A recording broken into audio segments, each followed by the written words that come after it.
Me? Dead tired of SPv3? Nah, that can't be right.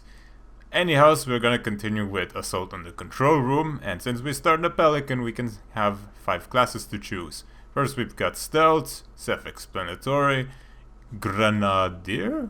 Wait, there's a joke behind there somewhere. 1, 2, Polizei, 3, 4, Grenadier, 5, 6, Anti-Gangs, 7, 8, Gute Nacht, 1, 2, The next 2 classes we don't care about, but we'll take a look at Demolitions, which has a freaking rocket launcher. Now, what do you think Storm will take? Well, of course that's freaking rhetorical. We'll take the Demolitions class. Duh. After seeing this review, there are gonna be a bunch of things coming in mind. But, in the end, concluding this, I will make my final verdict right here. After playing this map, I've realized that CMT is one of the most smelliest, the most conniving of mapping teams. I wouldn't trust any one of them inside the team to make any of my maps. Yeah, this map makes me realize some things, and you're gonna have a wild ride with me. The first batch of enemies are easily taken out by the assistance of Echo 419 and your rocket launcher, and that's just fixed right there. And then we get into one of many octagon stages in this level, which always amazed me in Halo 1 considering how well you can stealth pass through all these encounters, saving ammo, life, and time, and rage. In SPv3 it's exactly the same way as I imagined it to be. You have a rocket launcher if anything goes wrong, so you've got everything covered. The second one can be really tricky as you're gonna wait a really long time. I waited nearly 2 minutes for this elite to just pass by, and that's that game. You can just pass through the middle, and of course some hunters on the way, but who cares, you can just slid through them as they're slow as fuck. The bridge part is nothing really. It has nothing much to offer other than this. And the third is pretty simple as well, just kill the 2 brutes and then you can just walk through. Done! And now we're outside! This hero stuff has its limits. So in the very difficult outside,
well, that saved us a lot of time. After riding along the elevator, you get another octagon with an interesting elite spawn.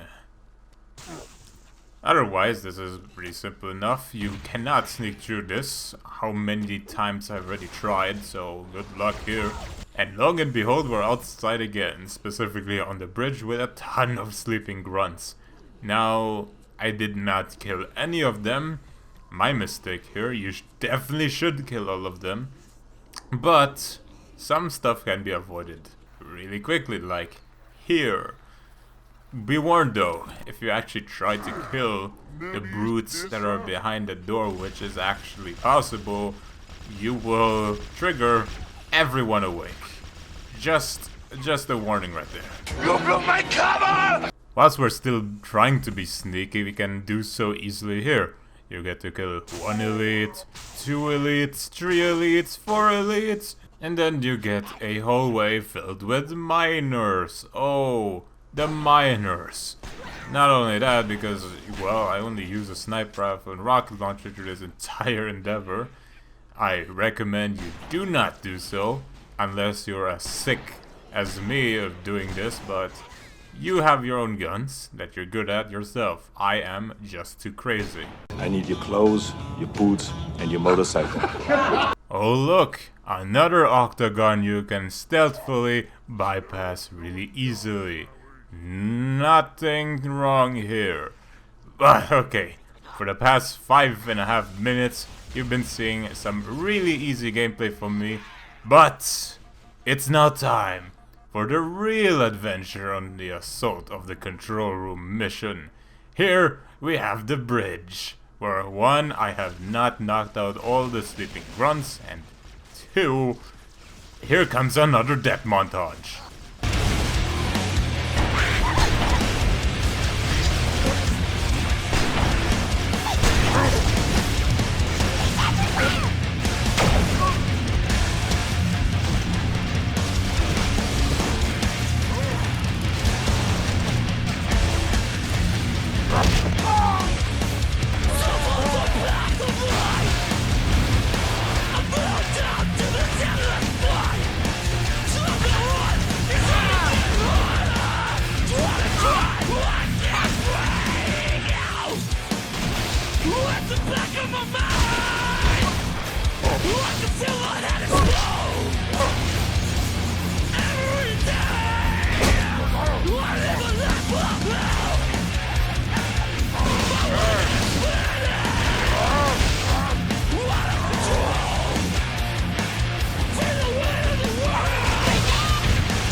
Nice checkpoint, assholes! After getting out of that bridge with whatever methods you used, you're now in an octagon filled with jackal guards.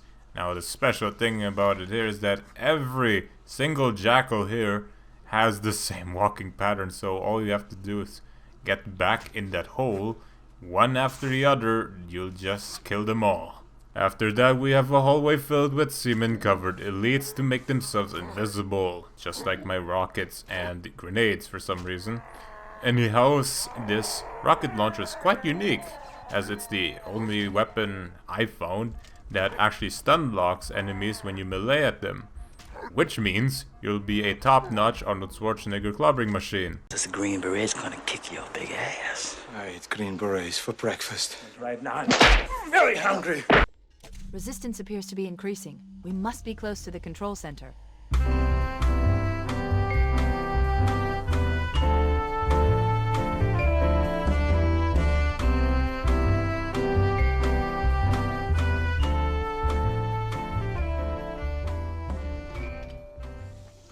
And would you look at that? We got an extended level. What a frickin' surprise. Now I have something to review worthwhile, right? Right? Anyhow, this room has an encounter and you cannot sneak past through it, and that's just plain stupid from all the other gameplay elements that I had to do. But really? Come on, I'm prepared to sneak and now you get me this. Once you got out of that room, we're outside, in quotation marks. This is where extended levels shine, because you have now no idea where to go and no idea what to do. And it just gives out the feeling that this is actually a huge Halo Custom Edition mod. So, really now, you just use a ghost and you just sneak past through everything. Well, that just pretty much throws the whole BSP away for me right there. Okay, make it quick, because my horse is getting tired.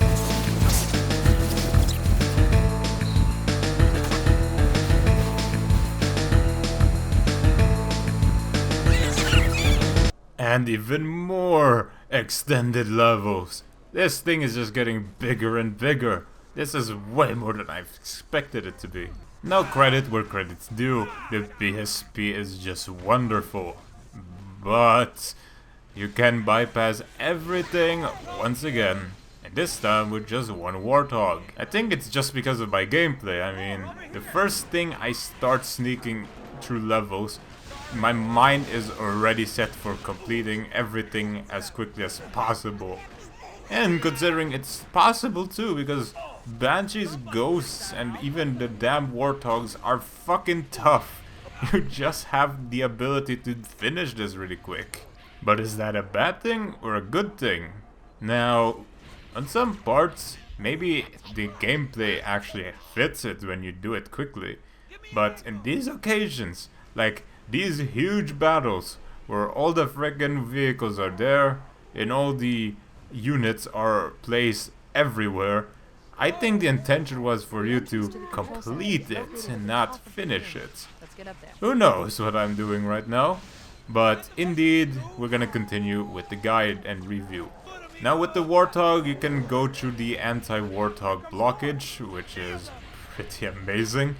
And you're pretty much set. Just ram your Warthog across the catwalks and that's all you have to do to get up there. Now, up there, you're gonna have to find a way to get through correctly and with a lot of health still left. Here, I found a way to do it. Just hide in this corner. I guess you can do that too. Open the doors to donut everyone. Or you can use the tower with the ghost turret. It's pretty powerful and they won't shoot at you for some reason. And once you're done with that battle, you're done with the mission. Attack on the control room, everybody. And that concludes CMT SPv3 Part 1. So, as I said before, this map really shines in being a total nut job.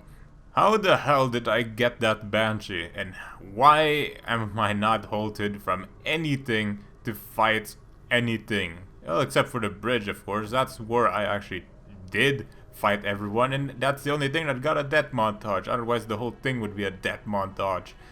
But indeed, I completed this level really quickly. If that was intended or not, with all the possibilities to sneak past through a huge amount of encounters, it feels like I wasted something. I did not find a terminal nor a skull. Like I did something bad here. So, with that conclusion, I would not recommend this map to anyone starting out SPv3, but rather the last one, which it actually is. Oh well, that is still not it, right? First of all, we've got CMT SPv3 Part 2, and that will be released next week. Don't believe me there, folks, that was just a joke. But anyhows, I think Part 1, surely enough, as a whole, is really well done. Conclusion, you know, for people who are actually discovering Halo Custom Edition now, oh, pun is not intended, they got a treat right here. I'm proud of them for getting this first. So that concludes it. See ya. Stick around.